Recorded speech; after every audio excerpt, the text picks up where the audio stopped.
El discipulado no es nada más que la aplicación o el intento de aplicación del método de Dios, del Señor Jesús, para traer el Evangelio. Es nada más que un sencillo estudio bíblico del original, y entonces aplicarlo hoy, eso es todo. Pero claro, a veces se desequilibra el planteamiento porque estudiamos una fase y la queremos aplicar como términos generales. Por ejemplo, hay desequilibrio de discipulado cuando se exagera haciendo de los maestros déspotas de los discípulos y a hacerlos casi unos esclavos, y eso lo arrancan de aquellos pasajes del libro de los Hechos, cuando aún tenían todas las cosas en común y había un ejercicio de sometimiento casi total, vendían sus propiedades, les ponían a los pies de los apóstoles. Pero ese es solo viendo una fase. No toman en cuenta que más adelante, ya cuando la iglesia se había desarrollado, y el desarrollo de la iglesia es lo que aplica hoy, en ese tiempo, o mejor dicho, en este tiempo ya de desarrollo, la iglesia ordenaba que no se pusieran en común, sino que cada uno trabajara en sus negocios, que no hubiera ociosos. De tal manera que si uno ve las dos fases, equilibra el discipulado, y si uno ve solo una fase, lo desequilibra, o sea, por exceso de ascetismo o por pragmatismo, o sea, hacer a la gente más dogmática y más materializada. Eso es solo la manera de una explicación, pero vamos a ver qué es lo que la Biblia enseña respecto a la formación de discípulos y cuál es la esencia real del discipulado. El tema es bien amplio, no lo vamos a gozar ahora, pero vamos a empezarlo. Para poder tener una idea a fondo en la Biblia, tenemos que ver desde los evangelios para adelante. Y vamos a encontrar ahí en los evangelios, vamos a encontrar que el Señor Jesús, digamos, este cuadro, el Señor Jesús se rodeó de discípulos. Entonces, ese hecho de rodearse de discípulos lo hizo para discipularlos en grupos pequeños. Él no discipuló a todo el pueblo, es claro. Él predicaba a toda la gente que le oía, pero el discipulado propiamente lo hizo con 12, luego con 70, etcétera. Pero son grupos alrededor de él. En el fondo de todo, tenemos al Señor, los apóstoles, y luego los apóstoles discipulando a otros, y estos otros discípulos discipulando a otros en el transcurso de los tiempos, y claro, hasta el día de hoy. Hay una cadena de conexión, cuando dice Pablo en 2 Timoteo, me parece capítulo 2, que dice que hay que llamar a hombres fieles, a los cuales hay que enseñarles, dice, para que estos a su vez les enseñen a otros. Esa es la cadena discipular. Pero la parte más importante la tenemos no propiamente en las enseñanzas directamente del Señor en su ministerio terrenal, porque ahí sería como una especie de faceta inicial, o sea, de preparación antes del ungimiento. Aquí la tenemos en este esquema, pero lo vamos a explicar después. Lo que quisiera decir es que en los evangelios ven ustedes al Señor discipulando, pero en un discipulado que no podemos aplicarlo estrictamente hoy, porque era un discipulado de gente no ungida, era un discipulado de gente que el Señor estaba preparando para cuando fueran realmente enviados bajo el ungimiento. En primer lugar fueron enviados bajo órdenes personales del Señor, pero eran en una fase preparatoria. Era tan preparatoria la fase que no se les permitió ir a todas las gentes, sino solamente a los judíos. Y entonces, para ver el discipulado ya a fondo, tenemos que empezar en los finales de los evangelios, cuando el Señor ya está resucitado. Entonces, el Señor resucitado empieza a ser el verdadero discipulado, porque es un discipulado mundial. Ahí no está preparando gente para ir a Palestina nada más, sino que está preparando gente para ir a todo el mundo, a toda la tierra. Y empezamos en San Mateo, por ejemplo, y en San Mateo vemos que el Señor, de ya resucitado, empieza a dar instrucciones. Ahora note una cosa, el Señor no le da lugar a discipulado a ninguno que no ha sido seleccionado por Él. O sea que a nadie que no seleccionó el Señor le hizo discipulado ya resucitado. Ahí no tienen lugar los impíos, ahí no tienen lugar los falsos ministros, ahí no tienen lugar, ahí no había Judas, ¿verdad? No estaba Judas ya. Es un discipulado ya selecto. Entonces, a ese discipulado selecto le ordena en San Mateo 28, les dice, hagan discípulos. Hagan discípulos. Verso 19, ¿verdad? Hagan discípulos. ¿En dónde? En todas las naciones. ¿Cómo se van a hacer los discípulos? Háganlos primero, desde luego, para ser los discípulos hay que hablarles, hay que enseñarles, pero sobre todo practicando lo que enseñaban. Pero dice, hagan discípulos bautizándolos. No solamente enseñándoles, sino practicando lo que se les está enseñando. Hay que bautizarse, ¿cómo no? Bueno, a bautizarse. Hay que poner manos, a poner manos. Hay que orar por los enfermos, a orar por los enfermos. ¿Y cómo? Pues así, es el discipular. No es sencillamente sentarse en una cátedra y hablar 2 horas. Eso es parte del discipulado. Pero el discipulado propiamente que el Señor quiere que hagamos es un discipulado de ir por todo el mundo, según San Mateo 28, 20, enseñando todo lo que el Señor ordenó, haciendo que lo practiquen. Fíjense cómo dice aquí, enseñándoles a que sepan, para que sepan, no. Verso 20, enseñándoles que guarden. En otra versión dice más claro, dice enseñándoles a guardar.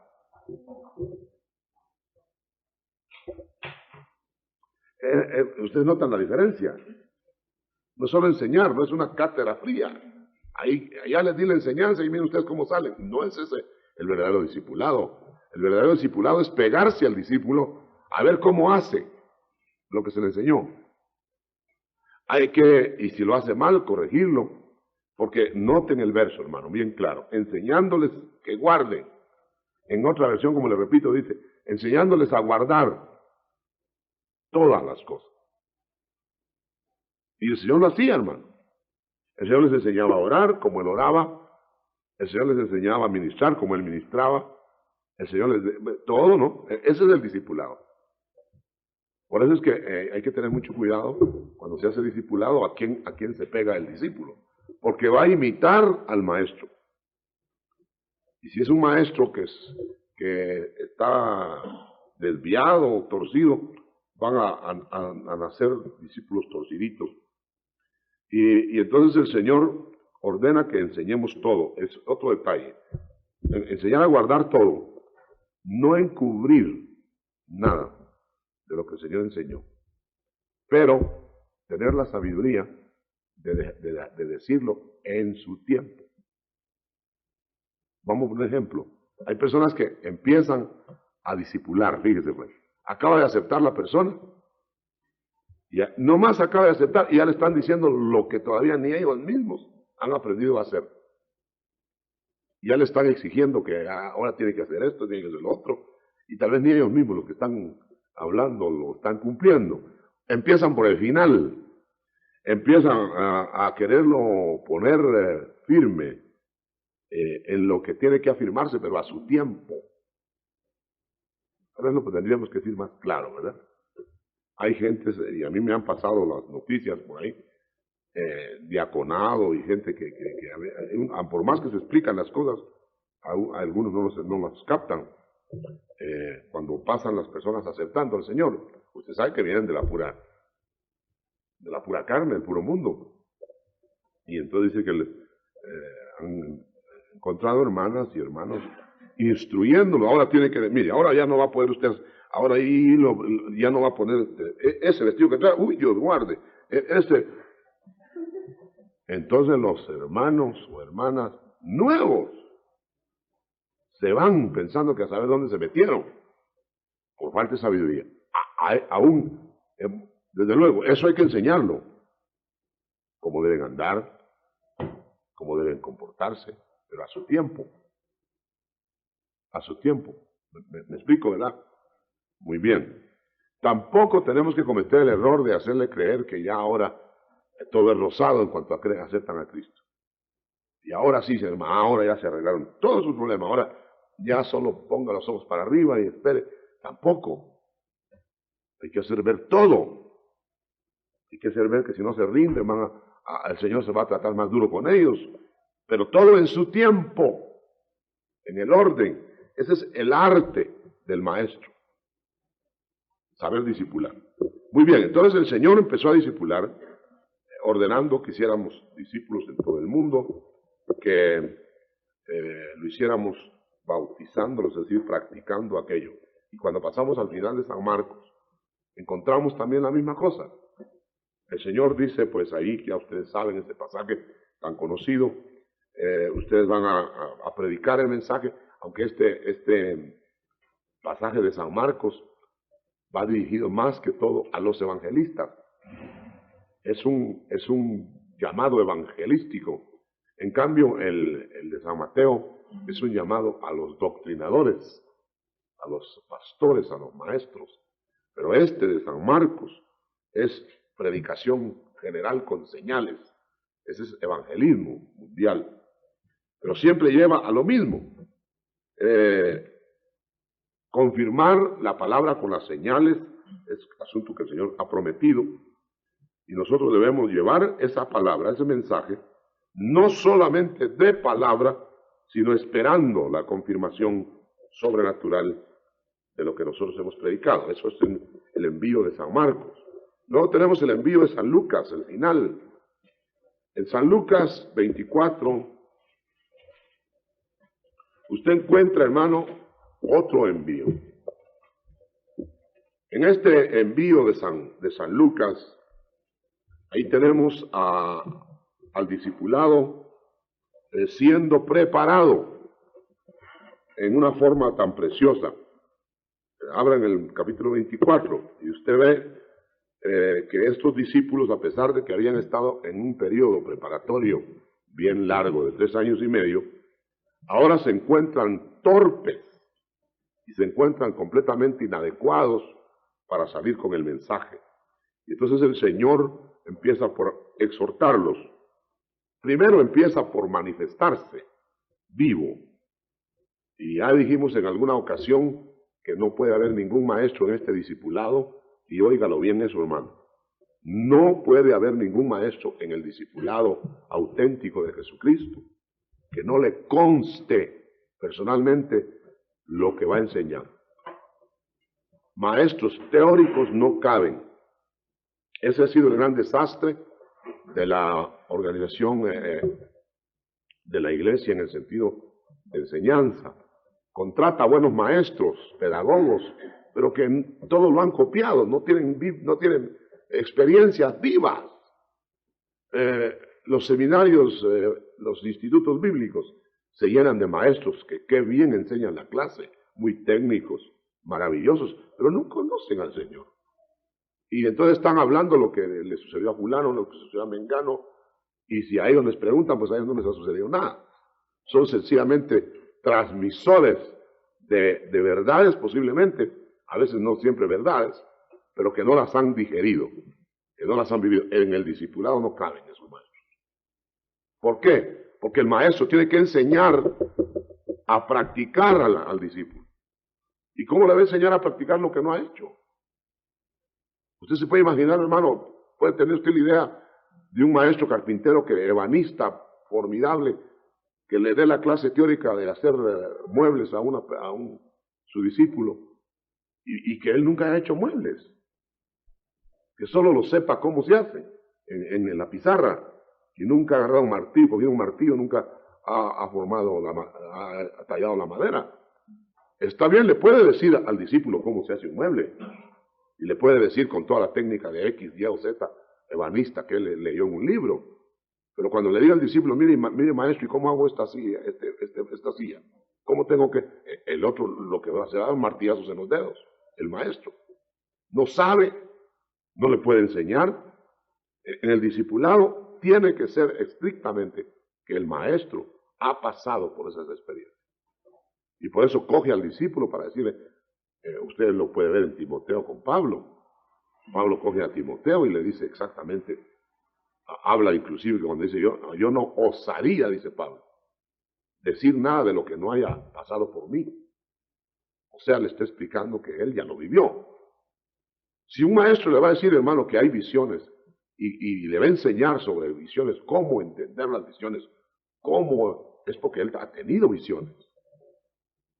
Yo no estoy diciendo que no se puede enseñar lo que uno no haya experimentado de toda la Biblia, eso puede uno transmitirlo, pero en el discipulado tiene que ser base que el maestro lo haya vivido, porque lo tiene que enseñar prácticamente. Qué tremendo. El Señor Jesucristo es el modelo. Él vino a vivir las palabras que enseñaba, todas, a tal grado que sorprendió a una mujer cuando le dijo, yo soy la resurrección. Y entonces ella le quiso captar que era la resurrección futura. El Señor le dijo, no, yo soy. E inmediatamente le probó, resucitando a Lázaro, que él era en ese momento la resurrección. Y la vida. Ese es un maestro ideal. El que va a discipular a gente que le va a captar viendo y oyendo. Gloria sea al Señor. En el capítulo 24 de San Lucas tenemos el ejemplo más claro. Empezó el Señor por mostrárseles vivo. Qué discipular más lindo. ¿Quién va a ser maestro de este discipulado si no sabe que Jesucristo está vivo? ¿Usted cree que pueda alguien ser realmente un maestro de discípulos así? Que abriga sus dudas bien fuertes de que si Cristo estará vivo o no. Pero si nosotros lo hemos experimentado, entonces es diferente. El Señor se le mostró. Jesús mismo se les acercó en el camino y se mostró. Hasta que ellos estuvieron seguros, entonces pudieron ser enviados. Ahora usted note acá que el Señor empezó por arengarlos, por exhortarlos, insensatos, tardos de corazón, verso 25 del capítulo 24 de San Lucas, está haciendo discípulos, mire. Insensatos, ¿cómo ustedes dudan de mis palabras? ¿Acaso no les probé yo que era poderoso, que soy poderoso, etcétera? Y los exhorta. Y dice en el 31 que entonces les fueron abiertos los ojos para realmente captar quién era Jesús. Hasta el 31. Entonces, ¿qué le está haciendo el Señor? Está tomando discípulos que no lo habían entendido a cabalidad, pero ahora les abre los ojos y lo entienden. Ahí está lo primero, o lo segundo, porque lo primero es verlo vivo, tener experiencia viva con Él. Segundo, entonces, sería que se abren los ojos. Tercero, esto es muy importante, 45, verso 45, les abrió el entendimiento para que entendieran las Escrituras. A veces nosotros creemos, hermano, que vamos a ser digamos, queremos ser maestros, queremos ser enseñadores de la palabra, queremos tener un ministerio tal o cual, de los ministerios preciosos que el Señor da, pero debemos entender algo que yo quiero explicar ahora. Deben haber vocaciones y deben haber cualidades que el Señor va a poner. Por ejemplo, una persona puede ser muy santa, pero muy mala para enseñar. Puede ser muy, muy profundamente santa. Como santa, no le gana a otro. Pero no puede enseñar. Entonces, ¿cómo va a ser? Probablemente el Señor porque le va a usar en algo, ¿no? Pero le va a usar en algo adecuado a lo que es. Entonces, el ministro debe saber trazar la palabra de verdad. Una persona que tiene dificultades para trazar la palabra, o que tiene dificultades para expresarse hondamente, yo le quiero decir formalmente, lo más probable es que no lo va a utilizar el Señor, a menos que haga un milagro ahí, ¿verdad? Lo puede hacer. No lo va a utilizar el Señor la palabra. Es lógico. Entonces, para que no vaya a resultar, digamos, un ciego dando clases de óptica. Es cosa difícil. Entonces, el Señor quiere realmente abrir el entendimiento para que comprendamos las Escrituras y prediquemos, dice en el 47. Pero más que eso, que seamos testigos. 48. Con la anticipación de una vez de que el discípulo que va a ser este discipulado, que se va a convertir en maestro, pues, va a ser ungido.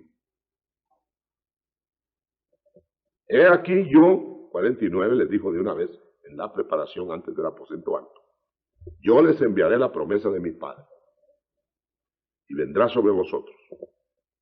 Pero quedaos en la ciudad de Jerusalén, hasta que seáis investidos del poder de lo alto.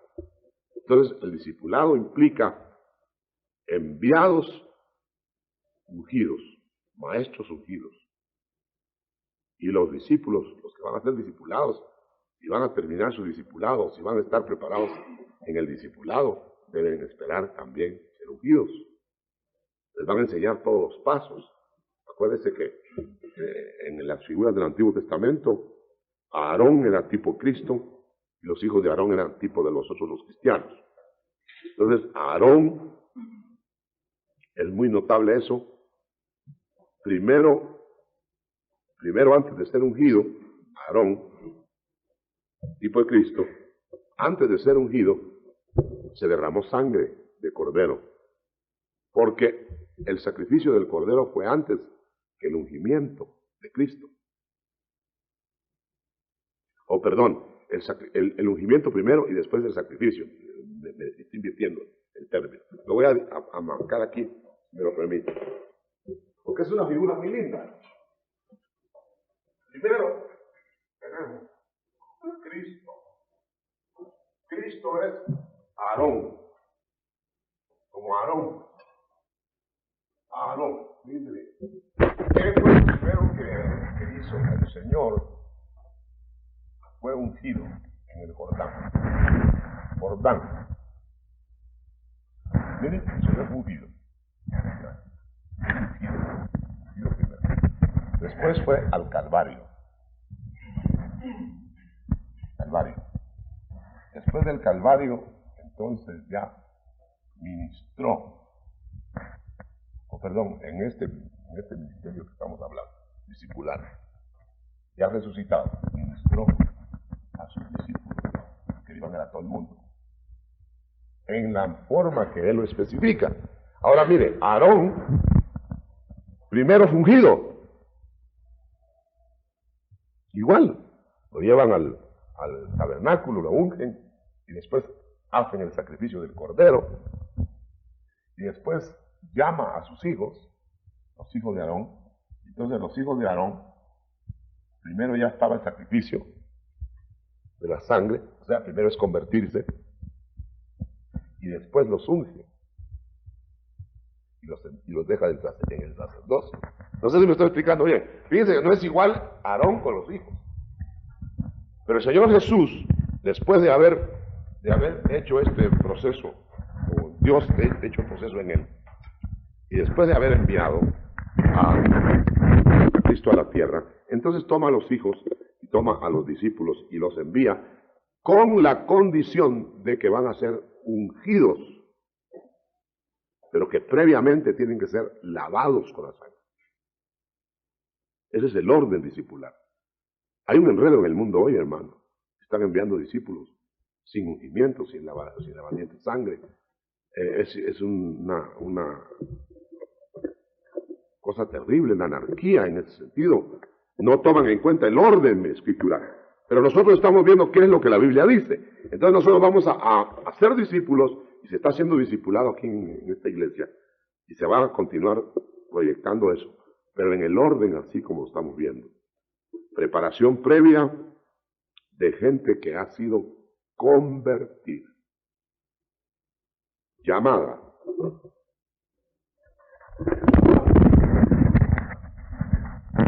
Lo llama el Señor, lo convierte, luego lo prepara.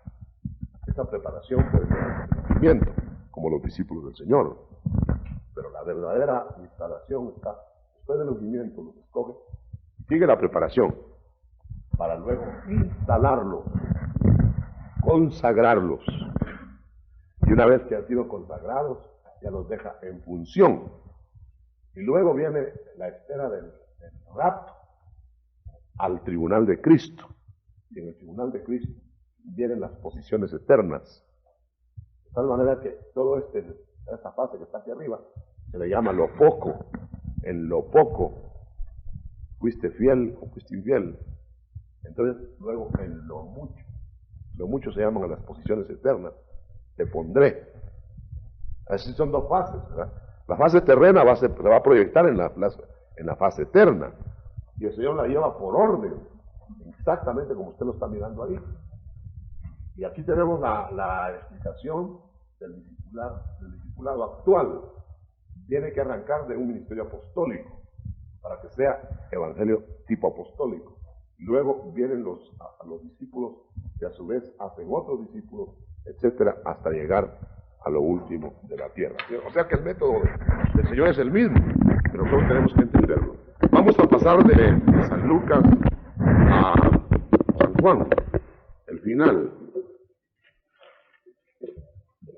En el Evangelio de San Juan, las proyecciones son más universales todavía. Pero usted va a ver ahí que el Señor está instalando a ministros. Y solo voy a mencionar un detalle. En el capítulo 21, que dice, ¿me amas más que estos? Entonces el Señor está diciéndoles a los discípulos que se van a convertir en discipuladores, que les está pidiendo como una cuestión previa, aparte de lo que ya dijimos, un mayor amor que los otros que se quedan sin el llamamiento. Es decir, un ministro tiene que estar dispuesto a aguantar más porque ama más. Y es duro, hermano.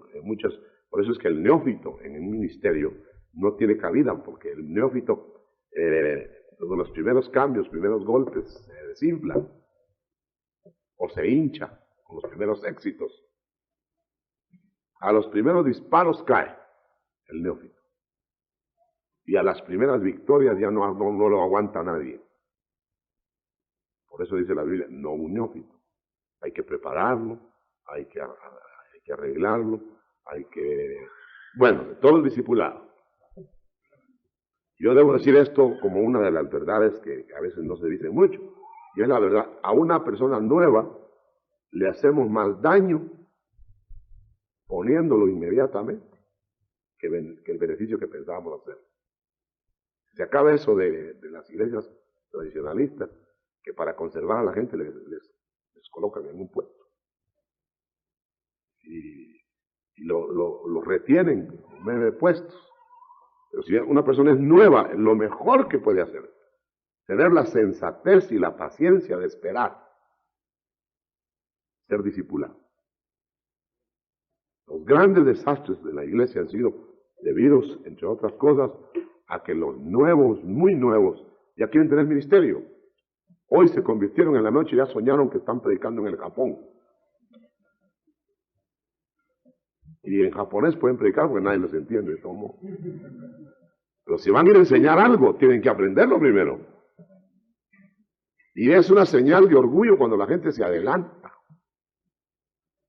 Es que ya, ¿sabe qué quiere decir eso? Yo ya estoy preparado, lo que pasa es que no me comprenden. Y el Señor sabe que todavía no está preparado. Les ha pasado a ministros viejos, hermano, que cuando creían que estaban preparados, el Señor les muestra que no estaban preparados. A Moisés le muestra que con 40 años en la corte, cuando él creyó que estaba preparado, le mostró que no estaba preparado. Pablo, que sale ungido con un ungimiento tremendo del camino de Damasco y a comerse a todos los fariseos que encontraba, por poco lo matan y va a parar a su casa. ¿Por qué? Porque se adelantó. Porque él pensó que la preparación era una preparación intelectual, una preparación humana, y la preparación del ministro es una preparación espiritual. Nunca podemos decir que estamos ya al tope de la preparación. Pero cuánto más si nosotros estamos apenas iniciando. Pacto de poder, allá estaban con Pablo. Los que les gustaba que les estuvieran regañando a cada rato estaban con Pedro. Porque para todo hay gustos. Hay gente que le gusta que lo estén apaleando todo el tiempo. Y cada uno defendía su área. ¿Verdad? Así que no nos asustemos, hermano. A veces me han encontrado por la calle y me dicen, ustedes son unos presumidos, creen que son ustedes. Y yo me he puesto a pensar, ¿cuántos de nuestros discípulos nos están defendiendo sin que nosotros se los pidamos? Y entonces están haciendo un ambiente de como que yo soy de Elim. Ahora nos dicen a nosotros, Elimita. Pero el caso es, hermano, que hay una sección volante, flotante en la iglesia, que el Señor acusa aquí. Y dice, había un grupo que no tenía cobertura apostólica. El verso 12. ¿Y ustedes de dónde son? ¿De quién los cubre? ¿Con quién están? ¿Quién es su apóstol? Yo no tengo apóstol. ¿Para qué? Nuestro apóstol está en el cielo, es Cristo Jesús. Pareciera una cosa muy más elevada, como que estos les hubieran ganado a los otros grupos. Pero en realidad, a la luz de los contextos, lo que quiere decir es que esta gente, yo soy de Cristo. El verso 2, es la gente díscola, es la gente que no quiere sujeción, son los que no tienen cobertura, son los que andan flotando por todos lados y rebotando. ¿Por qué? Porque ellos creen, menospreciando los ministerios, creen que están más cerca del Señor. Porque entonces cuando ya no les va a enseñar el hombre, les va a enseñar Dios. Y el Señor ha decretado que aunque Él podría enseñar directamente, Él ha decretado que estemos cubiertos por ministerios. Esa es la orden que el Señor ha dejado. De tal manera que, aunque no es bueno que se peleen, que yo soy de fulano, yo soy de mengano, tampoco es bueno estar sin cobertura, porque entonces está fuera de la estructura de la iglesia. Siguiendo más adelante, quisiera que usted viera en el capítulo 3, los versos 9 en adelante, quizá vamos a leer desde el 6, en donde está el trabajo de los apóstoles en el ministerio y en el discipulado. Y dice que Pablo, 5, ¿qué es Pablo? ¿Qué pues es Pablo? ¿Y qué es Apolos? Servidores por medio de los cuales habéis creído. Y eso según lo que a cada uno concedió el Señor. Yo planté, Apolo regó, pero el crecimiento lo ha dado Dios. O sea, repartir las áreas apostólicas para trabajos complementarios. Hay áreas apostólicas que van a estar trabajando con énfasis en un renglón, otras áreas apostólicas con énfasis en otro renglón. Por ejemplo, aquí podemos distinguirlo, ¿verdad? Yo sembré, como dice, yo planté, Apolos regó. ¿Cómo le suena eso a ustedes? Como que Pablo hizo énfasis en evangelismo y el otro en el cultivo de los convertidos. Una especie como de pastorearlos. Dos áreas apostólicas distintas dentro de un apostolado de la iglesia. O sea que el Señor va a sacar áreas con apóstoles, con énfasis en cada tema que el Señor quiere ir complementando. Por eso es urgente, no solo que estemos cubiertos por apóstoles, sino que haya realmente verdaderos apóstoles. Porque entonces el Señor va a ordenar las áreas según la necesidad de la iglesia. Y no van a haber superposiciones de trabajo ni fricciones. Ya cuando hay rivalidades apostólicas entre los ministros apóstoles, como queriendo sobreponerse en su trabajo el uno al otro, eso tiene que ser carnal, hermano. Porque si realmente el Señor está llamando apóstoles, los va a llamar a una armonía y a una complementación de áreas, como estos apóstoles. Ellos no se peleaban, tenían a veces confrontaciones de tipo organizativo, de tipo de opiniones inclusive, pero el Señor los sabía organizar y colocar. Ven acá, Pedro, tú me vas a hacer apostolado con los judíos. Un tipo de apostolado. Y con seguridad que no hablaban lo mismo, en la misma forma. Entonces lo manda con los judíos. Y luego dice, y tú, Pablo, te vas a ir a los gentiles. Repartiendo, con idiosincrasias de raza. Estaba mejor preparado Pedro para trabajar con los judíos que Pablo. Y Pablo estaba preparado para trabajar con los gentiles, mejor que Pedro. ¿Se acuerda que a Pedro no le caían muy bien los gentiles? Y Pablo, necio, queriendo predicarles a los judíos, y hasta que el Señor le tuvo que decir en visión una vez, vete, si no te van a oír aquí, yo te voy a enviar a los gentiles. Tu apostolado es con los gentiles. A veces nosotros, la naturaleza de nuestro apostolado, lo equivocamos de nuestro ministerio. Y nos enojamos porque otro está trabajando otra área en distinta forma.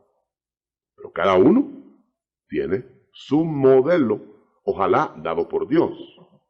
Porque ese es el asunto, que tiene que ser dado por el Señor. Entonces tenemos a los tipos de apostolado, y dice, luego dice acá, así que ni el que planta, 7, ni el que planta, ni el que riega, sino el que vale ahí es el que da el crecimiento.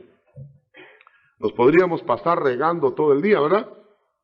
O nos podríamos pasar sembrando todo el día. Si la semilla no crece, ¿qué haríamos? Perder el tiempo. Mojarnos y resfriarnos echando agua. Y nada. Eso quiere decir, hermano, que realmente la verdadera labor es del Señor, aunque nosotros participamos. Pero no podríamos hacer absolutamente nada si no fuera que el Señor interviene. Ni el que planta ni el que riega son una misma cosa, y el que planta y el que riega son una misma cosa, aunque cada uno recibirá su recompensa conforme a su labor, porque nosotros somos colaboradores de Dios. ¡Qué privilegio! Y vosotros sois labranza de Dios.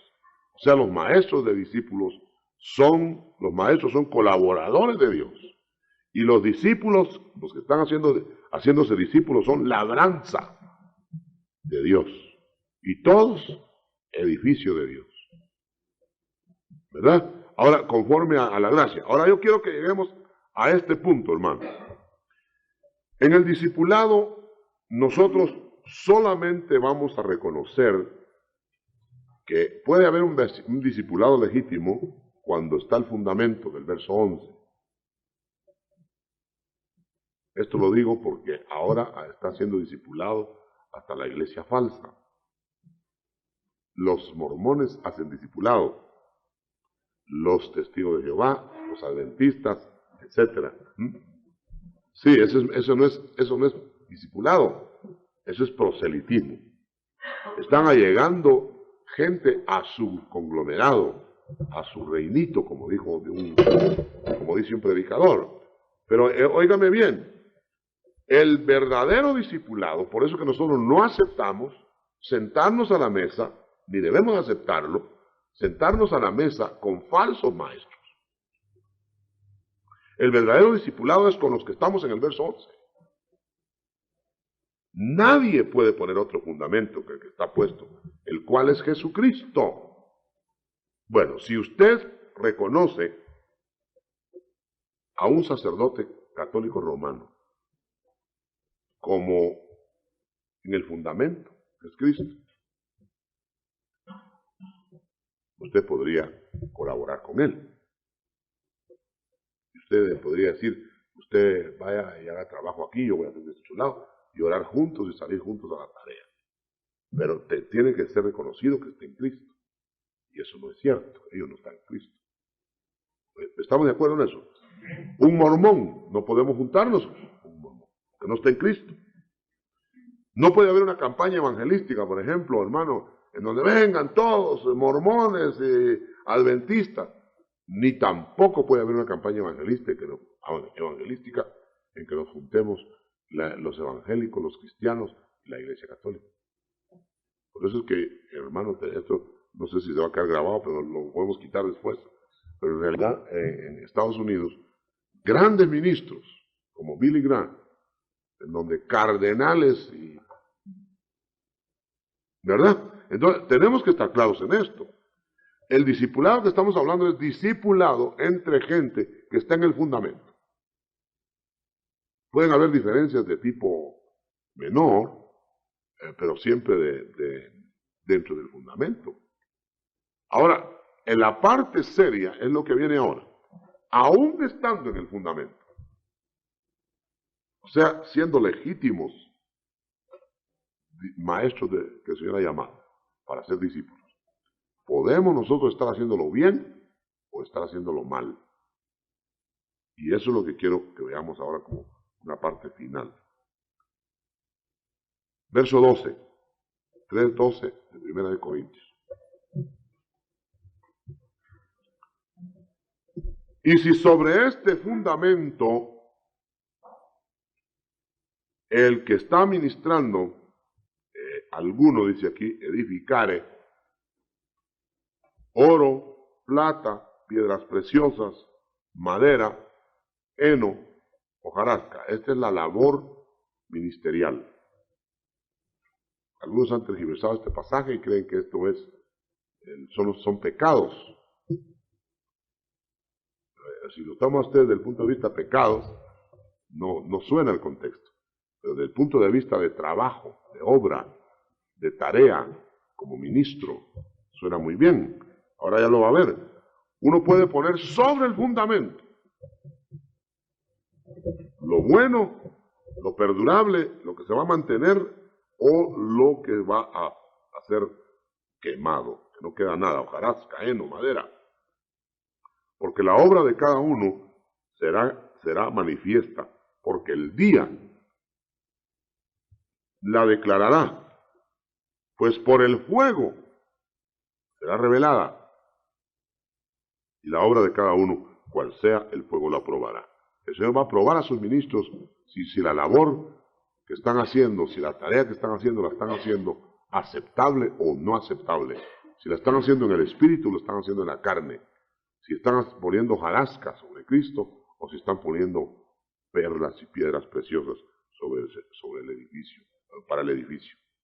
O sea que la tarea de cada uno va a depender de lo que hayamos nosotros aportado como producto del espíritu o como producto de la carne. Y así va a ser al final, porque ahí va a ser dirimida la obra de cada persona al llegar al tribunal de Cristo. Y aquí no estamos hablando a nivel de salvación, sino que a nivel de galardonamientos. El tribunal de Cristo no es para gente perdida, no es para los impíos, para ellos es el juicio final. Para los que está preparado el tribunal de Cristo, es para todos los que son de Cristo, o mejor dicho, están en Cristo, haciendo la tarea, haciendo la labor. Y cuando lleguemos al cielo, lo primero que van a hacer es colocarnos como buenos o malos obreros. Y esos buenos o malos obreros serán galardonados de acuerdo a la tarea que realizaron, a la tarea que ellos llevaron adelante. Hay otro detalle más, hermano, en el capítulo 9 de Primera de Corintios. ¿Cómo nosotros vamos a discipular? ¿Cómo vamos a discipular adecuadamente? Y yo creo que en esta fase sí vamos a terminar ahora. Y es la siguiente, capítulo 9, versos, vamos a ver cuál, verso 19 en adelante. Ustedes saben, hermano, que nosotros nos vamos a encontrar, y yo quiero que me pongan mucha atención a esto, porque esto aclara algunos puntos dudosos que algunas personas no han querido entender, algunos no han podido entender, pero algunos no han querido entender. Y es lo siguiente, nosotros vamos a trabajar en distintas áreas, los que vamos a ser discípulos. Vamos a trabajar en áreas paupérrimas, en donde no tienen qué comer, en donde las necesidades son hondas, materiales y espirituales. Y vamos a trabajar en áreas de gente muy acomodada, no tiene problemas económicos. Ahora, yo quiero que usted note esto, hermano. No vamos nosotros a poder hablar de la misma manera a unos y a otros. Y repito que esto es lo que a veces no se entiende o no se quiere entender. No se puede trabajar igual a unos y a otros. Y se lo voy a probar con la Biblia. No es una manera de defensa por algún trabajo que se esté haciendo en el IMI, sino que es una explicación bíblica de lo que a mí el Señor me ordenó. A mí me ordenó en estos últimos tiempos trabajar no solo las áreas que hemos estado trabajando. No sé si me estoy explicando. El Señor me dijo claramente, me dijo que era el tiempo final y que nosotros habíamos olvidado unas áreas de gente que no la habíamos visitado. Se refería a gente pudiente. Ahora yo le voy a explicar por qué. Aquí lo vamos a ver. Porque el problema, hermano, es si es final ya y al Señor se acerca. Esta gente está siendo visitada, me dijo el Señor explícitamente, por aprovechadores y tergiversadores de mi palabra. ¿Y por qué mis verdaderos ministros no van? ¿Cómo se van a poder quejar después que los están torciendo, que los están aprovechando a estas personas, si ustedes no van? ¿Me estoy explicando? Ahora bien, hermano, ¿cómo vamos a ir a esta gente? A unos y a otros. No sé si ustedes se habrán dado cuenta y me van a tener que dar la razón. Si alguien opina diferente, me lo dice después. Ahorita no, porque sería una discusión larga. Note usted que la Biblia declara enfática y positivamente que el que tiene posesiones es más difícil que el que no las tiene para llevarlos al rey. ¿Sí o no? Pero no dice que no van a ser salvos los que tienen posesiones. Entonces, si van a ser salvos, alguien tiene que llegar a ellos. ¿Y cómo? ¿Cómo? Bueno, mire este pasaje. Es tremendo. Por lo cual, siendo libre de todos, me he hecho siervo de todos para ganar a mayor número. 9:19 de Primera de Corintios. Me he hecho a los judíos como judío para ganar a los judíos. Esto explica por qué Pablo algunas veces se condescendía con algunos detalles judaicos. Más de alguna vez, siendo ya cristiano, se rapó ¿Cuándo nos han ordenado ahora que nos rapemos nosotros? ¿Verdad que no hay ninguna ordenanza? ¿Por qué se rapó Pablo? ¿Por qué Pablo circuncidó en cierta ocasión a Timoteo? ¿Se nos pide que nos circuncidemos? ¿Por qué condescendió? ¿Sabe cuál es la explicación? Porque Pablo, según la época y según las personas, así trabajaba. Con una sabiduría, hermano, con un tacto, en que no se le puede acusar a Pablo de que escondía el Evangelio. Al contrario, cuando ya la intención es esconder el Evangelio aparceramente, entonces Pablo cuadró a Pedro. Y eso que Pedro era el Papa, dice. Lo cuadró y le dijo en su mera cara, hipócrita. Porque aquí no estamos hablando de hipocresía, estamos hablando de sabiduría para llegar a hablarle a una persona del Evangelio de Cristo. Imagínense usted, hermano. Nosotros estábamos hablando anoche en una reunión con gente que se ha convertido. Yo los he visto convertirse. Tremendo. Aquello que yo puedo meter mi cabeza por esas conversiones. Y les dijimos, bueno, nosotros lo que hicimos, les dije yo anoche, es ponerles una trampita en el hotel. Los que no van a las iglesias y no se acercarían nunca a la iglesia, les pusimos una trampa en un hotel. Y cayeron en la trampa. Y todos estaban felices de haber caído en la trampa. Porque, hermano, hay que llegar con tacto y sabiduría a las personas según su vocabulario. Mire, pongámoslo de una manera. ¿Le hablaría usted igual a un ingeniero de una obra, un hombre bien instruido, le hablaría usted igual del Señor que como evangeliza a la muchacha que le ayuda en la casa? Contéstemelo, ¿verdad? Bueno, ¿y será que como uno le habla diferente a uno y al otro, será que le está llevando un evangelio a uno y otro evangelio a otro? Depende, ¿verdad? Si es tacto y sabiduría, maravilloso. Ahora, si es aparcedismo, si es hipocresía, entonces ya es otra cosa. Pero lo que nosotros tenemos que saber es llevar como Pablo llevaba el Evangelio. Yo quisiera explicarme, verso 20. Yo me he hecho judío a los judíos.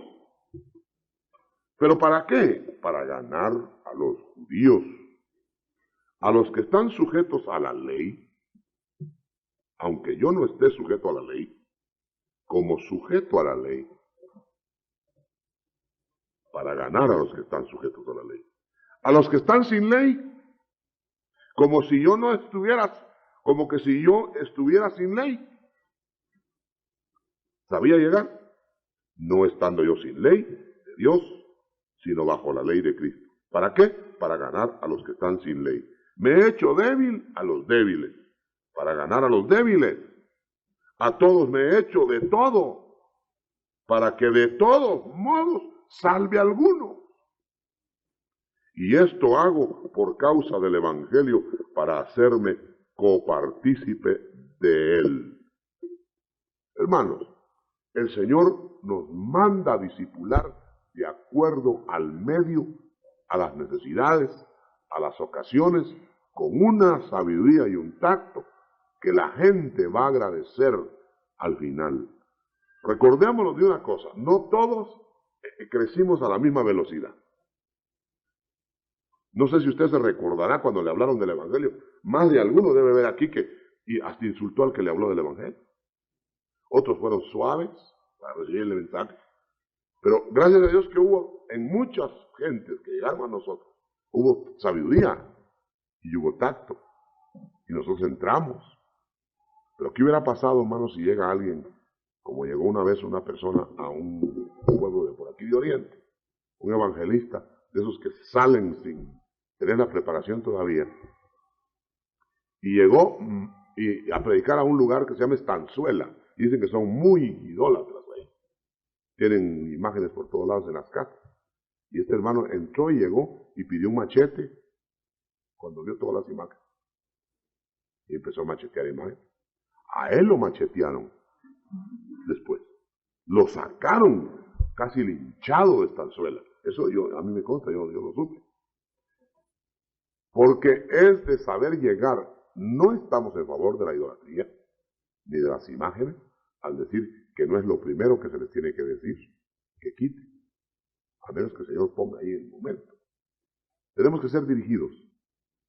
El discipulado va a fallar o va a ser un éxito en la medida que el maestro sepa comunicar oportunamente lo que el Señor ha dejado que se comunique. O sea que el discipulado que nosotros debemos aspirar aquí en nuestra iglesia es a lo menos el que yo deseo impulsar. Es un discipulado con tacto y sabiduría. Ahora, el que crea que eso no es así, que no, que hay que hablarles claro, que yo eso lo deshago en 2 días. Hermano, eso es absurdo, completamente absurdo. Es casi abusar de la personalidad de los individuos. Dice, hermano, que ni Dios pasa sobre la personalidad de la gente.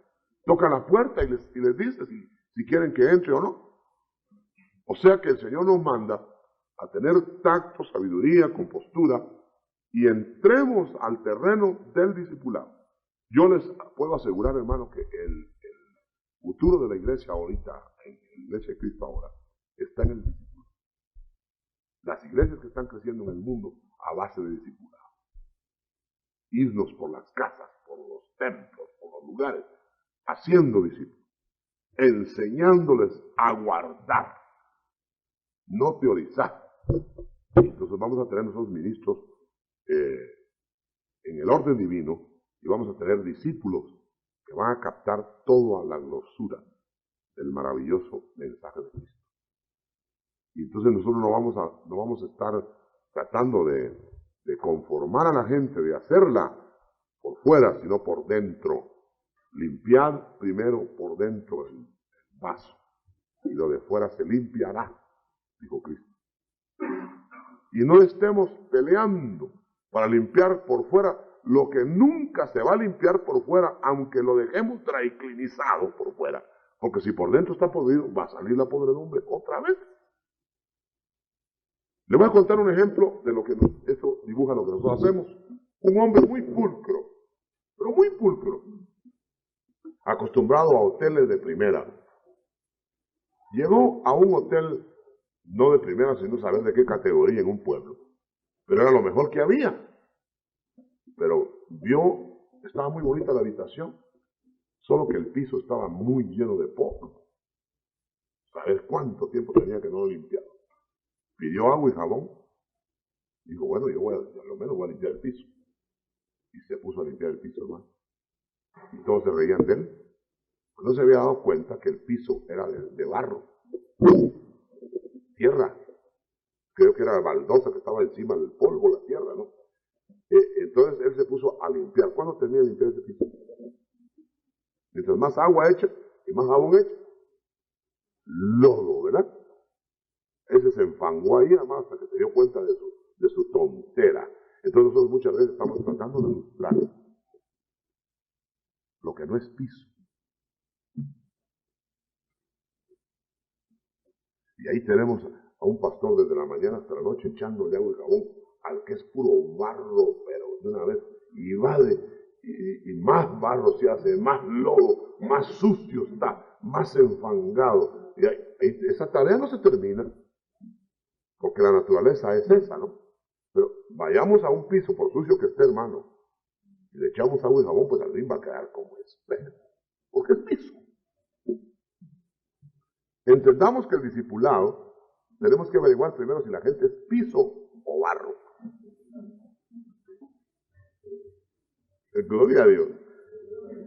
Si es piso, échale agua y jabón, hermano, que ahí va a sacar un espejo. Eso va a ser maravilloso. Pero si es barrito, es mejor que de una vez se vaya, mejor tápese la nariz y aguante el polvo, porque ahí no me va a echar no va a poder poner ni agua. Va a perder su tiempo. Y lo quiere usted en palabras bíblicas. La marranita lavada. En cuanto le pusieron su moña rosada y su perfumito, que chungú, el clavado al puro miamba. ¿Verdad? Porque es su naturaleza. Y otra vez a sacar la marranita, hermano, sería una tontera del siglo estar lavando la marranita. Por muy linda que esté esa marranita, está, pero como que la tienen amarrada, pobre la marranita. La marranita con moña es una marranita desgraciada. La marranita lavada es una marranita que se siente infeliz. La marranita enfangada, esa es la marrana contenta. ¿Verdad? Porque es su naturaleza, hermano. Nada más. Y si nosotros no hacemos un discipulado en esa forma, hermano, nos vamos a hacer pedazos.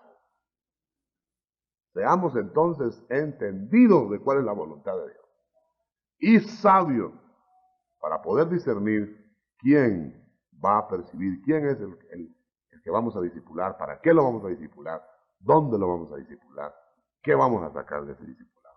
Y no desperdiciar nuestras fuerzas haciendo lo que el Señor no ha ordenado que hagamos. El Señor se tomó la molestia de discipular a la samaritana y caminó desde la madrugada. Se tomó la molestia de discipular a Nicodemo y se desveló esa noche, discipulando a Nicodemo. Y hubo fruto en los dos. ¿Por qué? Porque yo sabía que eran piso que ilustrar. ¿Verdad? Y usted se fija que qué maravilloso el Señor. El Señor daba sus señales y todo. Pero usted note que no se esmeraba con Judas. Usted note que el Señor cuando hablaba con Judas le decía dos cosas. Bien pues. Y cuando Judas decía algo, solo era para preguntar por la plata. Usted lo puede ver. Las únicas preguntas de Judas no fueron ni de la vida eterna, ni de cuántos galardones iban a haber, ni del cielo. Las preguntas que Judas hizo siempre fueron, mire, eso no desperdicien, no me vendan eso. Vendemos. Por eso nosotros debemos entender a quién tenemos. Yo no primero con Judas. Y mire, hermano, y cuando Pedro negó al Señor, parecía más negativo que Judas, ¿no? Sin embargo, el Señor sabía que era así. Nada más resucitó y al que fue a buscar fue a Pedro. A lustrarlo, a lavarlo, a limpiarlo. A Judas ya no lo buscó porque ya estaba colgado, muerto. ¿Pero qué pasó con Judas? No se esmeró con Judas. No desperdiciemos fuerza. El Señor quiere que seamos. Amén. Vamos a dejar lugar a preguntas.